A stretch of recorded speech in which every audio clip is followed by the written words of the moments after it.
Hi friends, R4iലേക്ക് എല്ലാവർക്കും സ്വാഗതം.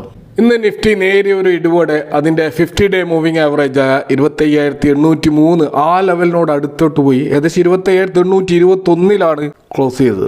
അപ്പോൾ മാർക്കറ്റ് സെൻറ്റിമെൻറ്റ്സ് കൂടുതൽ വീക്കായിക്കൊണ്ടിരിക്കുകയാണ്. ഇന്ന് അഡ്വാൻസ് ചെയ്ത സ്റ്റോക്കുകളേക്കാൾ കൂടുതൽ ഡിക്ലൈൻ ചെയ്ത സ്റ്റോക്കുകളാണ്. Market mood index extreme fear സോണിലേക്ക് നീങ്ങിക്കൊണ്ടിരിക്കുകയാണ്. RSI ഇപ്പോൾ 50-ൽ താഴെ എന്നുള്ള ആ ഒരു ബിയറിഷ് ട്രെൻഡിൽ തന്നെ നിൽക്കുകയാണ്. നമുക്കറിയാം 2025 വർഷം അവസാനിക്കാൻ പോവുകയാണ്. ഇനി ഒരു 10-ൽ താഴെയുള്ള ട്രേഡിംഗ് ഡേ മാത്രമാണ് അവശേഷിക്കുന്നത്. ഈ ഒരു സാഹചര്യത്തിൽ വളരെ ഇൻട്രസ്റ്റിംഗ് ആയിട്ടുള്ള ഒരു കാര്യം, വിവിധ ബ്രോക്കറേജുകളുടെ ഒരു പ്രഡിക്ഷൻ അത് നമ്മൾ ഇപ്പോൾ ഒന്ന് പരിശോധിച്ചാൽ അവരൊക്കെ ഈ 2025 ഡിസംബറിൽ നിഫ്റ്റി എവിടെ എത്തുമെന്ന് മുമ്പ് പ്രവചിച്ചിരുന്നു. അങ്ങനെ നോക്കുമ്പോൾ നമ്മൾ കാണുന്നത് ഇപ്പോൾ സിറ്റി പ്രവചിച്ചത് 25,000 എന്ന ലെവലിൽ നിഫ്റ്റി 2025 ഡിസംബറിൽ എത്തുമെന്നാണ്. പക്ഷേ അതിനേക്കാൾ കൂടുതൽ മുന്നോട്ടേക്ക് നിഫ്റ്റി പോയിരുന്നു. അതേപോലെ ബാങ്ക് ഓഫ് അമേരിക്ക സെക്യൂരിറ്റീസ് 26,500 എന്ന ലെവലിൽ നിഫ്റ്റി എത്തുമെന്നാണ് പറഞ്ഞത്. അത് ഇതുവരെ എത്തിയിട്ടില്ല. അതേപോലെ ജെഫ്രീസ് പ്രവചിച്ചത് 26,600 ലെവലിൽ നിഫ്റ്റി എത്തുമെന്നാണ്. അത് ഇതുവരെ എത്തിയിട്ടില്ല. അതുപോലെ ഗോൾഡ്മാൻ സാക്സ് പറഞ്ഞത് 27,000 എന്നുള്ള വളരെ വലിയൊരു ടാർഗറ്റാണ്. അതും ഇതുവരെ അച്ചീവ് ചെയ്തിട്ടില്ല. അതുപോലെ ഇന്ത്യയിലെ തന്നെ മറ്റൊരു ബ്രോക്കറേജ് ICICI ഡയറക്റ്റ് പറഞ്ഞത് 28,800 എന്ന ലെവൽ എത്തുമെന്നൊക്കെയാണ്. അതിൻ്റെ 4 പോലും എത്തിയിട്ടില്ല. എന്നാൽ ഇവിടെ കൊഡാക് ഇൻസ്റ്റിറ്റ്യൂഷണൽ എക്വിറ്റീസും ആക്സിസ് സെക്യൂരിറ്റീസും പറഞ്ഞത് ഒരേ ടാർഗറ്റാണ്, 26,100 എന്ന ലെവലാണ്. യഥാർത്ഥത്തിൽ നിഫ്റ്റി ഈ 2025 ഡിസംബർ ആകുന്നതിന് മുമ്പ് തന്നെ പല സമയങ്ങളിലായിട്ട് ഈ ഒരു ടാർഗറ്റ് അച്ചീവ് ചെയ്തിട്ടുണ്ട്. അപ്പോൾ അതുകൊണ്ട് ഈ രണ്ട് ഇൻസ്റ്റിറ്റ്യൂഷൻ്റെയും പ്രവചനം കുറച്ചും കൂടി യാഥാർത്ഥ്യബോധത്തോടുള്ളതാണ് എന്ന് നമ്മൾ മനസ്സിലാക്കാം. എന്നാൽ മറ്റ് ബ്രോക്കറേജ് ഹൗസുകളുടെ പ്രവചനം ഇതുവരെ അച്ചീവ് ചെയ്തിട്ടില്ലെങ്കിൽ പോലും നമുക്ക് മാർക്കറ്റ് ഒരിക്കലും പ്രെഡിക്റ്റ് ചെയ്യാൻ സാധിക്കില്ല. ഹിസ്റ്റോറിക്കലി അതാണ് കാര്യം. ഇനിയും 10 ദിവസം ബാക്കിയുണ്ട്. നമുക്കറിയാം ഈ അടുത്ത കാലത്താണ് 2023 നിഫ്റ്റി ഒരൊറ്റ ദിവസം 800 പോയിന്റ് കയറിയത്.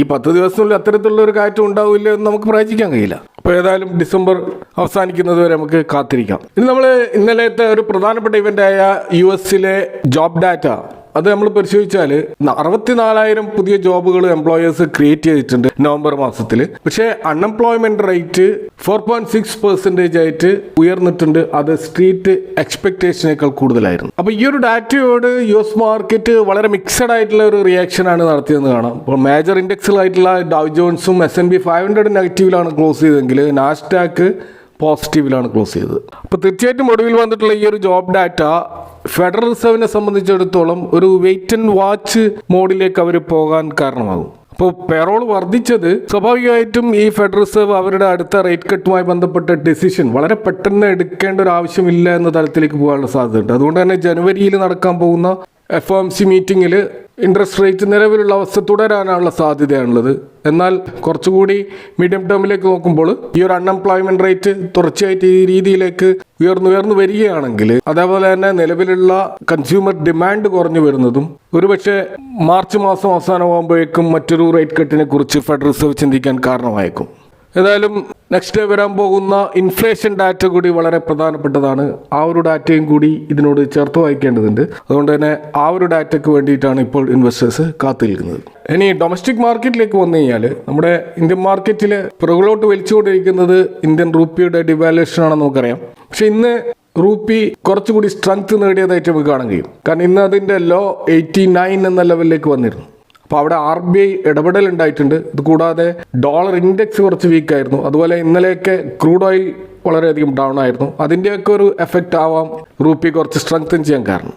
എന്നാൽ കണ്ടിന്യൂസ് ആയിട്ടുള്ള FIIസിൻ്റെ സെല്ലിങ് റുപ്പിക്ക് പിടിച്ചേൽക്കാനാവാത്ത വിധം അതിൻ്റെ ഡിവാലുവേഷൻ തുടരുന്നതിനും ഒരു കാരണമാകും. അപ്പോൾ ഇവിടെ പലരും ചോദിക്കുന്ന ഒരു ചോദ്യമാണ്, റുപ്പി ഡിവാലുവേഷൻ ആയതുകൊണ്ട് എന്തുകൊണ്ടാണ് FII സെല്ല് ചെയ്യുന്നത്, എന്തുകൊണ്ടാണ് അവർ വാങ്ങാത്തത് എന്നുള്ള ചോദ്യം പലരും ചോദിക്കാറ്. അപ്പോൾ FIIs എന്തുകൊണ്ട് സെല്ല് ചെയ്യുന്നു എന്നതിൻ്റെ ഉത്തരം വളരെ സിമ്പിളാണ്. കാരണം ഒരു സ്റ്റോക്ക് ലാഭത്തിലാണെങ്കിൽ ഇപ്പോൾ അതൊരു 10% ലാഭം കിട്ടിയാൽ പോലും അത് ഡോളറിലേക്ക് കൺവേർട്ട് ചെയ്ത് അവരെ രാജ്യത്തേക്ക് കൊണ്ടുപോകുമ്പോൾ അത് ചിലപ്പോൾ 0 വാല്യൂ ആയിരിക്കും ഉണ്ടാവുക. കാരണം ഇത് റുപ്പി 80 ലെവലിലൊക്കെ ഉണ്ടാകുമ്പോൾ ഇൻവെസ്റ്റ് ചെയ്ത പണമായിരിക്കും. അപ്പോൾ 10% കയറിയാൽ പോലും റുപ്പിയുമായി തട്ടിച്ചു നോക്കുമ്പോൾ ആ 10% വാല്യുവേഷനിലൂടെ നഷ്ടപ്പെട്ടു കഴിഞ്ഞു. അപ്പോൾ അതുകൊണ്ട് തന്നെ ഇപ്പോൾ FIIs അവരുടെ സ്റ്റോക്ക് സെല്ല് ചെയ്യാതെ വെച്ച് കഴിഞ്ഞാൽ ഈ റുപ്പി ഡിവാല്യുവേഷൻ തുടരുകയും ചെയ്താൽ ഈ നഷ്ടത്തിന്റെ ആഴം കൂടുകയല്ലാതെ കുറയുകയില്ല. അപ്പോഴാണ് സ്വാഭാവികമായി ചോദിക്കുന്ന ഒരു ചോദ്യമാണ് എന്തുകൊണ്ട് FIS ഇപ്പോൾ വാങ്ങിക്കൂടാ എന്നുള്ളത്. കാരണം പല സ്റ്റോക്കുകളും അതിന്റെ വില കുറഞ്ഞിട്ടുണ്ട്. അപ്പോൾ ചെറിയ ഡോളർ കൊടുത്താൽ കൂടുതൽ ക്വാണ്ടിറ്റി വാങ്ങാൻ കഴിയുമല്ലോ, എന്നിട്ട് എന്തുകൊണ്ട് വാങ്ങുന്നില്ല എന്നൊരു ചോദ്യം കൂടിയുണ്ട്. അത് വളരെ ലോജിക്കലായിട്ട് നമുക്ക് തോന്നാം. എന്നാൽ നമ്മൾ മനസ്സിലാക്കേണ്ട ഒരു കാര്യം, ഇന്ന് ഒരു ഡോളറിന് 90 രൂപയാണെങ്കിൽ ഒരു സ്റ്റോക്ക് വാങ്ങണമെങ്കിൽ ഈ ഡയറക്റ്റ് ഡോളർ ഉപയോഗിച്ച് വാങ്ങുകയില്ല, അത് ഇന്ത്യൻ റുപ്പിയിലേക്ക് കൺവേർട്ട് ചെയ്യേണ്ടതുണ്ട്. എന്നാൽ ഇന്ത്യൻ റുപ്പിയിലേക്ക് കൺവേർട്ട് ചെയ്തിട്ട് നമ്മുടെ മാർക്കറ്റ് തീരെ മുന്നോട്ടേക്ക് പോകാതിരിക്കുകയും സീറോ മൂവ്മെൻറ്റും ഉണ്ടാവുകയും അതേപോലെ റുപ്പിയുടെ വാല്യുവേഷൻ പിന്നെയും കുറയുകയും ചെയ്താൽ, അത് ഒരുപക്ഷെ 95 എന്നുള്ള ലെവലിലേക്കൊക്കെ എത്തിക്കഴിഞ്ഞാൽ വമ്പിച്ച നഷ്ടമായിരിക്കും FISന് ഉണ്ടാവുക. അപ്പോൾ അതുകൊണ്ട് തന്നെ അവരുടെ മുമ്പിൽ ഇപ്പോൾ ഒരേ ഒരു മാർഗ്ഗമേ ഉള്ളൂ, സെല്ല് ചെയ്തുകൊണ്ട് ഫണ്ട് റിലീസ് ചെയ്തിട്ട് ഫിക്സഡ് ഇൻകം കിട്ടുന്ന അല്ലെങ്കിൽ ബോണ്ടുകളിലോ അതല്ലെങ്കിൽ ഗോൾഡിലോ അല്ലെങ്കിൽ മറ്റ് എമർജിംഗ് മാർക്കറ്റുകളിൽ ലാഭം ഉണ്ടാക്കുമെന്ന് ഉറപ്പുള്ള ഇൻസ്ട്രുമെൻറ്റുകളിലേക്ക് മാറുക എന്നുള്ളതാണ് അവരുടെ മുമ്പിലുള്ള ഒരേ ഒരു മാർഗ്ഗം. അത് താൽക്കാലികമായ ഒരു ഏർപ്പാടായിരിക്കാം. അപ്പോൾ അവരുടെ ഒരു സെല്ലിങ്ങിൻ്റെ ആ ഒരു മൂഡ് അവസാനിക്കണമെങ്കിൽ റുപ്പി സ്റ്റെബിലൈസ് ചെയ്യണം. അപ്പോൾ ഇത് സ്റ്റെബിലൈസ് ചെയ്യുകയില്ല എന്നുള്ള കൃത്യമായ ധാരണ അവർക്കുണ്ട്. കാരണം ഒരു ട്രേഡ് ഡീല് വരാതെ നമ്മുടെ മാർക്കറ്റിൽ ഒരു റുപ്പി സ്റ്റെബിലൈസേഷൻ നടക്കുകയില്ല എന്നാണ് അവർ കണക്കൂട്ടുന്നത്. ഇനി നമ്മളൊരു സ്റ്റോക്ക് സ്പെസിഫിക് ആയിട്ടുള്ള ഒരു കാര്യത്തിലേക്ക് വന്നു കഴിഞ്ഞാൽ, വേദാന്ത ലിമിറ്റഡ് കഴിഞ്ഞ 1 വീക്ക് അതിൻ്റെ ഒരു മുന്നേറ്റം എന്ന് പറഞ്ഞാൽ ഏകദേശം 10% റാലി അതിൽ നടന്നിരുന്നു. നമുക്കറിയാം വേദാന്ത ലിമിറ്റഡ് എന്ന് പറയുന്നത് മൈനിങ് മേഖലയിലും നാച്ചുറൽ റിസോഴ്സസ് മെറ്റൽസിലൊക്കെ പ്രവർത്തിക്കുന്ന ഒരു മൾട്ടിനാഷണൽ കമ്പനിയാണ്. ഇതൊരു ലാർജ് ക്യാപ്പ് നിഫ്റ്റി 50 കമ്പനിയായിട്ട് വളർന്നത് പല കമ്പനികളെയും സ്ട്രാറ്റജിക്കലായിട്ട് അക്വിസിഷൻ നടത്തിയിട്ടാണ്. അപ്പോൾ വേദാന്ത ഗ്രൂപ്പിൻ്റെ ഒരു ഹിസ്റ്ററി നമ്മൾ പരിശോധിച്ചാൽ ഇത് 1980കളിൽ അറിയപ്പെട്ടത് സ്റ്റെർലൈറ്റ് ഇൻഡസ്ട്രീസ് എന്ന പേരിലാണ്. അപ്പോൾ ഇത് ഫോം ചെയ്തത് അനിൽ അഗർവാളിൻ്റെ ഫാദറായിട്ടുള്ള DP അഗർവാളാണ്. അദ്ദേഹം ഈ മൈനിങ് കൺസെഷൻസ് പല ഇന്ത്യൻ സ്റ്റേറ്റുകളിൽ നിന്നും വാങ്ങുകയും ഒരു ചെറിയ അലൂമിനിയം കണ്ടക്ടർ ബിസിനസ് പറ്റ്നയിൽ ആരംഭിക്കുകയും ചെയ്ത വ്യക്തിയാണ്. എന്നാൽ ഈ അനിൽ അഗർവാൾ അദ്ദേഹത്തിൻ്റെ 19ാമത്തെ വയസ്സിൽ ബോംബെയിലേക്ക് ഷിഫ്റ്റ് ചെയ്യുകയും അദ്ദേഹത്തിൻ്റെ പിതാവിൻ്റെ ബിസിനസ് ചില നോട്ടബിൾ ആയിട്ടുള്ള അക്വിസിഷനിലൂടെ വളർച്ചയിലേക്ക് നയിക്കുകയുണ്ടായത്. അപ്പോൾ സ്റ്റെർലൈറ്റ് കമ്മ്യൂണിക്കേഷൻ എന്ന പേരിൽ ഔറംഗാബാദിൽ 1990 മുതൽ ഒരു പ്ലാന്റ് നിർമ്മിക്കേണ്ടായി. അവിടെ അലൂമിനിയം ഷീറ്റും അതേപോലെ അലൂമിനിയം ഫോയിൽസ് നിർമ്മിക്കുന്ന ഒരു ഫാക്ടറി ആയിരുന്നു. കൂടാതെ ഒപ്റ്റിക്കൽ ഫൈബർ നിർമ്മിക്കുന്ന മറ്റൊരു ഫാക്ടറിയും അദ്ദേഹം തുടങ്ങിയിരുന്നു. 2000ൻ്റെ തുടക്കത്തിലാണ് ഇദ്ദേഹം വളരെ സ്ട്രാറ്റജിക്കലായിട്ടുള്ള ഒരു തീരുമാനമെടുക്കുകയും ആ സമയത്ത് നഷ്ടത്തിൽ പോവുകയായിരുന്ന ഗവൺമെൻറ് ഓൺഡ് കമ്പനികളായിട്ടുള്ള ഭാരത് അലൂമിനിയം കമ്പനിയും അതുപോലെ ഹിന്ദുസ്ഥാൻ സിങ്ക് ലിമിറ്റഡിനെയും അക്വയർ ചെയ്യുന്നത്. അപ്പോൾ ഇന്ത്യ ഗവൺമെൻറ് ആ സമയത്ത് ഒരു പ്രൈവറ്റൈസേഷൻ നയം നടപ്പിലാക്കി തുടങ്ങുന്ന സമയമായിരുന്നു. അപ്പോൾ ആ സമയത്ത് തന്നെ ഈ 2 പ്രധാനപ്പെട്ട ബിസിനസ്സും അക്വയർ ചെയ്തുകൊണ്ട് ഈ ഒരു മൈനിങ് ആൻഡ് നാച്ചുറൽ റിസോഴ്സസ് മേഖലയിൽ തങ്ങളുടെ സാന്നിധ്യം ഉറപ്പിക്കുകയാണ് അനിൽ അഗർവാൾ ചെയ്തത്. ഇതുകൂടാതെ അദ്ദേഹം ലണ്ടനിലേക്ക് മൂവ് ചെയ്യുകയും അവിടെ ലണ്ടൻ സ്റ്റോക്ക് എക്സ്ചേഞ്ചിൽ അദ്ദേഹത്തിൻ്റെ ഈ ഒരു കമ്പനി അവിടെ വേദാന്ത റിസോഴ്സസ് എന്ന പേരിൽ ലിസ്റ്റ് ചെയ്യുകയും ചെയ്തു. ലണ്ടൻ സ്റ്റോക്ക് എക്സ്ചേഞ്ചിൽ ആദ്യമായി ലിസ്റ്റ് ചെയ്യുന്ന ഒരു കമ്പനിയായിട്ട് ഈ വേദാന്ത റിസോഴ്സസ് മാറി. അതുകൂടാതെ വിദേശ രാജ്യങ്ങളിൽ മൈനിങ്ങും മെറ്റൽ പ്രൊഡക്ഷനും അനുമതി നേടുന്ന ആദ്യത്തെ കമ്പനിയായിട്ടും ഈ വേദാന്ത മാറുകയുണ്ടായി. അപ്പോൾ ഈ വേദാന്ത ലിമിറ്റഡായിട്ട് ഈ ഒരു കമ്പനി മാറുന്നത് 1965 പ്രവർത്തിച്ച് വരികയായിരുന്ന സെസാഗോവ ലിമിറ്റഡ് എന്ന് പറയുന്ന കമ്പനി സ്റ്റെർലൈറ്റ് ഇൻഡസ്ട്രീസുമായിട്ട് മേർജ് ചെയ്തതോടുകൂടിയാണ്. അപ്പോൾ 2007 ഈ സെസാഗോവയിൽ ഒരു കൺട്രോളിംഗ് സ്റ്റേക്ക് അനിൽ അഗർവാൾ നേടിയെടുക്കുകയും കെയ്ൻസ് ഇന്ത്യയിൽ 2011 ഇതേപോലെയുള്ള അക്വിസിഷൻ നടത്തുകയും 2015 ഈ മേജറൊക്കെ കംപ്ലീറ്റ് ചെയ്തുകൊണ്ട് വേദാന്ത ലിമിറ്റഡ് എന്ന റീനെയിം ചെയ്തുകൊണ്ട് സ്റ്റോക്ക് മാർക്കറ്റിൽ ലിസ്റ്റ് ചെയ്യപ്പെടുകയുണ്ടായത്. അപ്പോൾ അനിൽ അഗർവാളിൻ്റെ ഈ ഒരു വേദാന്ത ലിമിറ്റഡിൻ്റെ ജൈത്രയാത്ര ഇങ്ങനെ തുടരുന്നുണ്ടെങ്കിലും ഈ സ്റ്റോക്കിൻ്റെ കൂടെ ധാരാളം കോൺട്രവേഴ്സികളും ഇതിൻ്റെ കൂടെ പിറപ്പായിട്ട് നമുക്ക് കാണാൻ കഴിയും. അതിലൊന്ന് ഇതിൻ്റെ പാരന്റ് കമ്പനിയുടെ ഡെറ്റാണ്. വലിയ തോതിലുള്ള കടമാണ് ഈ പാരന്റ് കമ്പനിയായിട്ടുള്ള വേദാന്ത റിസോഴ്സസ് ലിമിറ്റഡിനുള്ളത്. അപ്പോൾ അതിൻ്റെ ഒരു ഡെറ്റ് ഇക്വിറ്റി റേഷ്യോ നമ്മൾ നോക്കിക്കഴിഞ്ഞാൽ 2.12 എന്ന ലെവലിലാണ് ഡെറ്റ് ഇക്വിറ്റി റേഷ്യോ. അതായത് 57,000 കോടിയുടെ ലോങ് ടേം ബോറോയിങ്സും 25,000 കോടിയുടെ ഷോർട്ട് ടേം ബോറോയിങ്സും കൂടാതെ 1,500 കോടിയോളം ലീസ് ലയബിലിറ്റി ഒക്കെ ചേർന്നിട്ട് 85,000 കോടിയുടെ ടോട്ടൽ ബോറോയിങ്സ് ആണ് ഇവർക്കുള്ളത്. അതായത് അവരുടെ റിസർവിൻ്റെ ഏകദേശം 2 ഇരട്ടിയിൽ കൂടുതൽ കടമാണ് ഈ സ്റ്റോക്കിനുള്ളത്. ഇത് കൂടാതെ തന്നെ ഈ പ്രൊമോട്ടേഴ്സിൻ്റെ ഹോൾഡിങ് പൂർണ്ണമായിട്ടും പ്ലഡ്ജ് ചെയ്ത 100% പ്ലഡ്ജ് ചെയ്തിട്ടുള്ള ഒരു സ്റ്റോക്ക് കൂടിയാണ് വേദാന്ത ലിമിറ്റഡ്. അപ്പോൾ അതുകൊണ്ട് തന്നെ പല ഇൻവെസ്റ്റേഴ്സും ഇതിനെ വിലയിരുത്തുന്നത് ഒരു അൺസസ്റ്റൈനബിൾ ആയിട്ട് ഒരു ഫൈനാൻഷ്യൽ സ്ട്രക്ചറാണ് ഈ സ്റ്റോക്കിനുള്ളത്. അതുപോലെ ഇവരുടെ അസറ്റ് വാല്യൂസ് ഒക്കെ ഇവരെ ഇൻഫ്ലേറ്റ് ചെയ്യുന്നുണ്ടെന്നും അതുപോലെ ഇവരുടെ കൃത്യമായിട്ടുള്ള ഡെറ്റ് ശരിക്കും ഡിസ്ക്ലോസ് ചെയ്യുന്നില്ലെന്നുമുള്ള ആരോപണങ്ങളൊക്കെ ഈ കമ്പനി നേരിട്ടിട്ടുണ്ട്. ഇത് കൂടാതെ വളരെ വിചിത്രമായ ഒരു കാര്യം, ഇത്രയൊക്കെ കടമുണ്ടായിട്ടും ഇന്ത്യയിലെ ഹയസ്റ്റ് ഡിവിഡൻഡ് പേയിങ് ഒരു സ്റ്റോക്കായിട്ടാണ് ഇത് വേദാന്ത നിലകൊള്ളുന്നത്. ഇപ്പോഴത്തെ അതിൻ്റെ ഡിവിഡൻഡ് ഈൽഡ് നമ്മൾ നോക്കിക്കഴിഞ്ഞാൽ 7.59% ആണ്. അപ്പോൾ ഇത്തരത്തിലുള്ള വലിയ ഡിവിഡൻഡ് നൽകുന്നതിൻ്റെ പിന്നിൽ ഈ പാരന്റ് കമ്പനിയുടെ പ്രൊമോട്ടേഴ്സിന് കമ്പനിയുടെ ലാഭവിഹിതം മാക്സിമം അക്വയർ ചെയ്യാനുള്ള ഒരു അവസരമായിട്ടാണ് പലരും കാണുന്നത്. ഇതുകൂടാതെ ധാരാളം എൻവയറമെൻ്റൽ സോഷ്യൽ ഗവേണൻസ് ഇഷ്യൂസും ഈ കമ്പനി നേരിട്ടിട്ടുണ്ടായിരുന്നു. ഇപ്പോൾ ഒഡീസയിലുള്ള ഇവരുടെ ഒരു പ്ലാന്റിന് ധാരാളം സമരങ്ങൾ അഭിമുഖീകരിക്കേണ്ടി വരികയും ഇന്റർനാഷണൽ ലെവലിൽ തന്നെ ഈ ഒരു പ്രൊജക്ടിനെതിരെ പ്രതിഷേധം ഉയരുകയും 2014 ഇന്ത്യ ഗവൺമെന്റ് ഈ പ്രൊജക്ടിന്റെ അനുമതി നിഷേധിക്കുകയും ചെയ്തിരുന്നു. അതുപോലെ തൂത്തുക്കുടിയിലുള്ള ഇവരുടെ ഒരു പ്ലാന്റുമായി ബന്ധപ്പെട്ടിട്ടുള്ള പൊല്യൂഷൻ കംപ്ലയിൻസും ഉണ്ടായിരുന്നു. ഏകദേശം 13ഓളം ആളുകളുടെ ജീവൻ എടുത്തതായിട്ടുള്ള പൊല്യൂഷൻസ് അവിടെ ഉണ്ടായിട്ടുണ്ട് എന്ന ആരോപണവും ഈ കമ്പനി നേരിടുന്നുണ്ട്. ഇതുകൂടാതെ ഈ അടുത്ത കാലത്ത് ഒരു ലാൻഡ് അക്വിസിഷനുമായി ബന്ധപ്പെട്ടിട്ട്, പ്രത്യേകിച്ച് ബോക്സൈറ്റ് മൈനിങ് പ്രൊജക്റ്റുമായി ബന്ധപ്പെട്ടിട്ടുള്ള ഒരു ലാൻഡ് അക്വിസിഷൻ, അത് ട്രൈബൽ കമ്മ്യൂണിറ്റിയുടെ സമരവും ഇവർ നേടേണ്ടി വന്നിട്ടുണ്ട്. ഇതുകൂടാതെ ഇപ്പോഴുള്ള ഇവരുടെ ഡീമേർജർ പ്ലാൻ, അതിനെ മിനിസ്ട്രി ഓഫ് പെട്രോളിയം ഗ്യാസ് എതിർത്തിരുന്നു.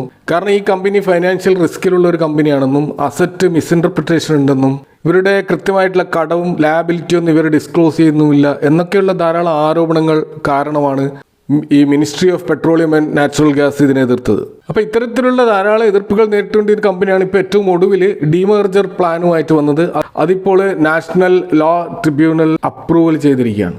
അപ്പോൾ 2023 സെപ്റ്റംബർ മാസമാണ് ഇവർ ആദ്യമായിട്ട് ഈ ഒരു ഡീമേർജർ പ്ലാന് ഇവർ അനൗൺസ് ചെയ്തത്. ആ സമയത്തൊക്കെ ഇവർ ഡീലിസ്റ്റ് ചെയ്യുന്ന ഒരു പ്ലാനും കൂടി പറഞ്ഞിരുന്നു. പക്ഷെ അതിന് ശക്തമായിട്ടുള്ള ഷെയർ ഹോൾഡേഴ്സ് എതിർപ്പ് കാരണം അവർക്ക് പിൻവാങ്ങേണ്ടി വന്നു. അപ്പോൾ ഈ ഒരു ഡീമേർജർ പ്ലാന് ഷെയർ ഹോൾഡേഴ്സ് അപ്രൂവ് ചെയ്തു. അപ്പോൾ യഥാർത്ഥത്തിൽ ഈ 2025 Q1 ഈ ഡീമേർജർ കംപ്ലീറ്റ് ആക്കാനുള്ള പ്ലാനിലായിരുന്നു കമ്പനി ഉണ്ടായിരുന്നത്. എന്നാൽ ഈ ഗവൺമെന്റിന്റെ ഈ നേരത്തെ ഞാൻ സൂചിപ്പിച്ച പെട്രോളിയം നാച്ചുറൽ ഗ്യാസ് മിനിസ്ട്രിയുടെ എതിർപ്പ് കാരണം അവർ ഈ നാഷണൽ കമ്പനി ലോ ട്രിബ്യൂണലിൽ നൽകിയ കംപ്ലൈൻറ്റ് കാരണമാണ് ഈ ഡീമേർജർ നീണ്ടുപോയത്. അപ്പോൾ നാഷണൽ കമ്പനി ലോ ട്രിബ്യൂണൽ ഒടുവിൽ ഈ ഒരു കേസ് ഹിയർ ചെയ്യുകയും അങ്ങനെ ഇപ്പോൾ ഏറ്റവും ഒടുവിൽ ഈ ഡിസംബർ 16 ഈ NCLTയുടെ മുംബൈ ബെഞ്ച് ഇതിന് അപ്രൂവൽ കൊടുക്കുകയുണ്ടായിട്ടുള്ളത്. അപ്പോൾ ഇതൊരു പ്രധാനപ്പെട്ട ടേണിംഗ് പോയിന്റാണ് ഈ കമ്പനിയെ സംബന്ധിച്ചിടത്തോളം. അപ്പോൾ ഈ ഒരു ഡീമേർജർ കംപ്ലീറ്റ് ആകാൻ പോകുന്നത് 2026 മാർച്ച് 31 അപ്പോൾ അതിൻ്റെ അടിസ്ഥാനത്തിൽ 5 മേജർ എൻറ്റിറ്റീസ് ആയിട്ടായിരിക്കും ഈ കമ്പനി ഡിവൈഡ് ചെയ്യാൻ പോകുന്നത്. ഒന്ന് വേദാന്ത അലൂമിനിയം എന്ന് പറയുന്ന കമ്പനി, മറ്റൊന്ന് വേദാന്ത ഓയിൽ ആൻഡ് ഗ്യാസ്, മറ്റൊന്ന് വേദാന്ത പവർ, അതുപോലെ വേദാന്ത അയൺ ആൻഡ് സ്റ്റീൽ, അതുപോലെ ഈ പാരന്റ് കമ്പനിയായിട്ടുള്ള വേദാന്ത ലിമിറ്റഡ്. അപ്പോൾ ഈ ഒരു റീറ്റെയിൻഡ് എൻറ്റിറ്റി ആയിട്ടുള്ള അല്ലെങ്കിൽ ഈ പാരന്റ് കമ്പനി ആയിട്ടുള്ള വേദാന്ത ലിമിറ്റഡ് ആയിരിക്കും സിങ്കിൻ്റെയും സിൽവറിൻ്റെയും ബിസിനസ് ഹാൻഡിൽ ചെയ്യുക. പുതുതായിട്ട് തുടങ്ങുമെന്ന് പറയുന്ന സെമി കണ്ടക്ടർ ബിസിനസ്സും ഹാൻഡിൽ ചെയ്യാൻ പോകുന്നത് ഈ ഒരു വേദാന്ത ലിമിറ്റഡ് ആയിരിക്കും.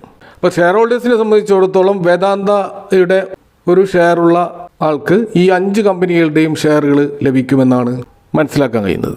അപ്പോൾ അങ്ങനെ ഈ ഡിവൈഡായിട്ട് ലിസ്റ്റ് ചെയ്യുമ്പോൾ ഈ ലിസ്റ്റ് ചെയ്യുന്ന ഈ ഒരു 5 കമ്പനികളുടെ പ്രൈസ് എങ്ങനെയായിരിക്കും എന്നതിനെക്കുറിച്ച് ചില ബ്രോക്കറേജേഴ്സുകൾ അപ്രോക്സിമേറ്റ് ആയിട്ടുള്ളതിൻ്റെ ഒരു വാല്യുവേഷൻ പ്രൊജക്റ്റ് ചെയ്യുന്നതായിട്ട് കാണാം. അപ്പോൾ ഇതിൻ്റെ കറണ്ട് മാർക്കറ്റ് വാല്യൂ ഏകദേശം 569 പെർ ഷെയർ എന്നതിൻ്റെ അടിസ്ഥാനത്തിലുള്ളൊരു കാൽക്കുലേഷനാണിത്. അതിനുശേഷം ഇതിൽ അപ്പ് ആൻഡ് ഡൗൺസ് ഉണ്ടായേക്കാം. അപ്പോൾ അതിൽ ഈ വേദാന്ത ലിമിറ്റഡിൻ്റെ ഷെയർ പ്രൈസ് അവർ പ്രൊജക്റ്റ് ചെയ്യുന്നത് 180, 235 എന്ന ലെവലിലാണ്. അതുപോലെ വേദാന്ത അലൂമിനിയത്തിൻ്റേത് 185, 215 എന്ന ലെവലിലാണ്. അതുപോലെ വേദാന്ത ഓയിൽ ആൻഡ് ഗ്യാസ് ഏകദേശം 60 മുതൽ 85 രൂപ വരെയാണ് പ്രൊഡിക്റ്റ് ചെയ്യുന്നത്. അതുപോലെ വേദാന്ത പവർ 25 മുതൽ 40 രൂപ വരെയാണ് അതിൻ്റെ പ്രൊജക്ഷൻ. അപ്പോൾ വേദാന്ത അയൺ ആൻഡ് സ്റ്റീൽ 20 മുതൽ 35 രൂപ വരെയാണ് ഇതിൻ്റെ പ്രൊജക്ഷൻ. അപ്പോൾ ഇതിൽ നമുക്ക് മനസ്സിലാക്കാൻ കഴിയുന്നത് ഈ വേദാന്ത ലിമിറ്റഡും വേദാന്ത അലൂമിനിയവുമാണ് ഏറ്റവും അധികം പ്രൈസിൽ ലിസ്റ്റ് ചെയ്യാൻ സാധ്യതയുള്ള 2 കമ്പനികൾ. അപ്പോൾ ഏതായാലും ഇത്തരത്തിൽ സെപ്പറേറ്റ് ലിസ്റ്റ് ചെയ്യുമ്പോൾ സ്വാഭാവികമായിട്ടും ചില കമ്പനികളിൽ ശക്തമായ മുന്നേറ്റം ഉണ്ടാവും. അപ്പോൾ ഒരു സിംഗിൾ കോൺഗ്ലോമറേറ്റ് ആയിട്ട് നിൽക്കുമ്പോൾ ഉള്ളതുപോലെ ആയിരിക്കില്ല വേറെ വേറെ നിൽക്കുമ്പോൾ. ഇപ്പോൾ ഉദാഹരണത്തിന് നമുക്കറിയാം, ഇപ്പോൾ റിലയൻസ് ഇൻഡസ്ട്രീസ്, അതിൽ റിലയൻസ് ജിയോ വേറെ തന്നെ വരികയാണെങ്കിൽ അതിൽ വമ്പിച്ച മുന്നേറ്റം ഉണ്ടാവും. അങ്ങനെയാകുമ്പോൾ റിലയൻസിൻ്റെ പ്രൈസ് ഇപ്പോഴുള്ള അവസ്ഥയിലായിരിക്കില്ല ഉണ്ടാകുക. അതേപോലെ നോക്കുകയാണെങ്കിൽ ഈ ഒരു ഡിമേർജറിലൂടെ ഏറ്റവും അവസാനം ലിസ്റ്റ് ചെയ്യുമ്പോൾ ഇതിൻ്റെ ഒരു വാല്യൂ അൺലോക്കിങ് ഏകദേശം നടക്കാൻ സാധ്യതയുള്ളതായിട്ട് പല ബ്രോക്കറേജ് ഹൗസുകളും പ്രൊജക്റ്റ് ചെയ്യുന്നത് 650 മുതൽ 750 രൂപ വരെയാണ്. അപ്പോൾ മാക്സിമം നിലവിലുള്ള ഇപ്പോഴത്തെ പ്രൈസിൽ നിന്നും 15% ഒരു അപ്സൈഡ് മൂവാണ് മൊത്തത്തിലുള്ള സ്റ്റോക്ക് പ്രൈസിൽ ഉണ്ടാവുക എന്നാണ് ഇവിടെ പ്രവചിക്കുന്നത്. ഇതൊരു പ്രവചനം മാത്രമാണ്. ഇതിൻ്റെ മാർക്കറ്റ് കണ്ടീഷനും മറ്റ് വേരിയേഷൻസും ഒക്കെ ഉണ്ടാവാം. അപ്പോൾ ഇതൊക്കെയാണ് ഇന്നത്തെ മാർക്കറ്റുമായി ബന്ധപ്പെട്ട് നിങ്ങളുമായിട്ട് ഷെയർ ചെയ്യാനുള്ളത്. ഈ വിഷയങ്ങളുമായി ബന്ധപ്പെട്ട നിങ്ങളുടെ അഭിപ്രായങ്ങളും കമൻറ്റുകളും അറിയിക്കാം. Thank for watching. See you next time with another video.